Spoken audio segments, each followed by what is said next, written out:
On this topic. The IDF has said that it has shot dead a Palestinian terrorist, in their words, who was planning on harming Israeli soldiers during a raid in the Al-Faraa refugee camp in the northern West Bank. The Israeli military has added that the soldiers of the paratroopers Brigade's reconnaissance unit opened fire on the suspect, killing him. Further, the military has stated that no troops were injured during the incident. The Palestinian Authority Health Ministry has identified the slain man as 26-year-old Abdul Rahman Ahmad Abbas Darafsheh. Now for this discussion, we go back to welcoming Mohammad Khatibi. He's a Middle East affairs expert, joins us live from Tehran. Thank you very much, Mr. Mohammad, for staying with us. Now looking at this, how do you analyze the current ceasefire situation? Do you think we are ready for phase 2 as the hostage body exchange still remains and these kind of attacks continue, and we see that a lot of Palestinians are still being killed even though there is a fragile ceasefire in place?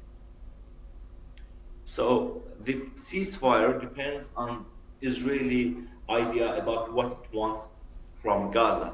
If it wants to completely occupy the Gaza Strip or gain control of the Strip and put, for example, the Palestinian Authority in place in the Gaza Strip and push Palestinians to disarm, for example, Hamas to be disarmed, I don't think that this ceasefire will hold, because Hamas knows that if it lays down its arms, there will be no Hamas, and they are not willing to disarm. Even if Hamas stops fighting against Israel and lays down arms, there are other smaller groups like Islamic Jihad that will continue the fight. The whole point here is that as long as Israel continues to occupy Palestinian lands and continues to annex much of its territory, there will be no complete ceasefire.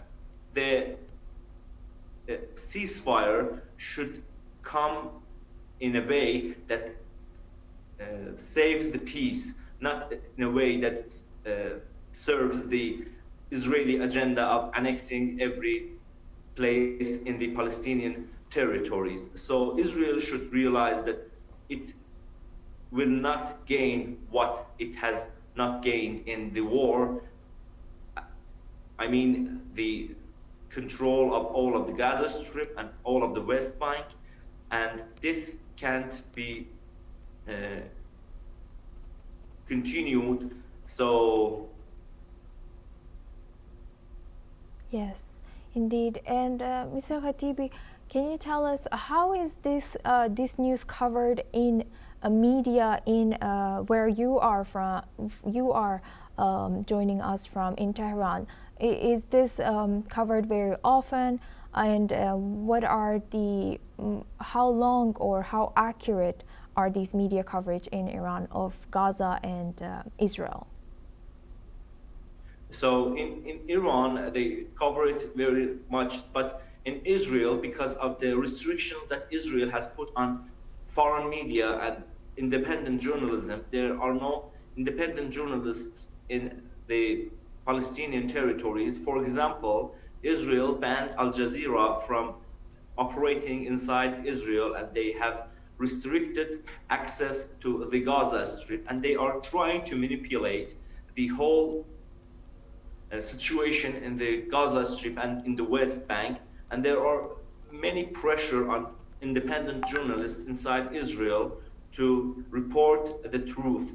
They are filtering everything that comes out of the Palestinian territories because they know that this will hurt the image of Israel, as we have seen that the attacks and the massacres inside Gaza have completely destroyed Israel's agenda and Israel's image in the world. And in many capitals, London, in the United States, in Australia, people are now have watched the massacres live on their phones, and these is not just journalists that are trying to spread the word. Israel tries to stop journalism, but it can't, because the truth cannot be stopped.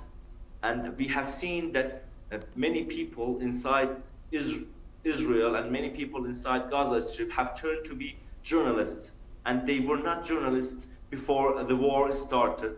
And this will be a turning point in Israeli manipulation of the situation in the occupied territories. Yes, indeed. With that, I would like to thank Mr. Mohammed Khatibi for joining us today, all the way from Tehran, and sharing that insight throughout this topic. Thank you very much. Now we move on.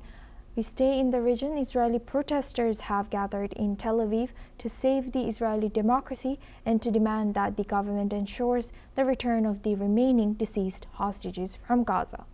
The protesters held large banners with pictures of the hostages whose bodies are still held in Gaza. Under a U.S.-mediated agreement to end the war in Gaza and release all the hostages, Hamas has released 20 living hostages so far and was to release 28 deceased hostages, but still holds 11 bodies. Let's in fact listen into what the protesters have said. Oh, in Israel right now, the democracy is a kind of a shaky situation. We have a government that tries to change our democracy to dictatorship, and we're here to protest. We're here to demonstrate against it. I'm here really to save my country. I'm a very concerned citizen. I'm concerned about all the laws that this government is passing or wants to pass. I'm concerned for our democracy. I'm concerned for our future. The only way I can show my concern is to come here to the street to tell them no more. Just leave us alone. Let us live in peace. Now we move on to U.S. Syrian President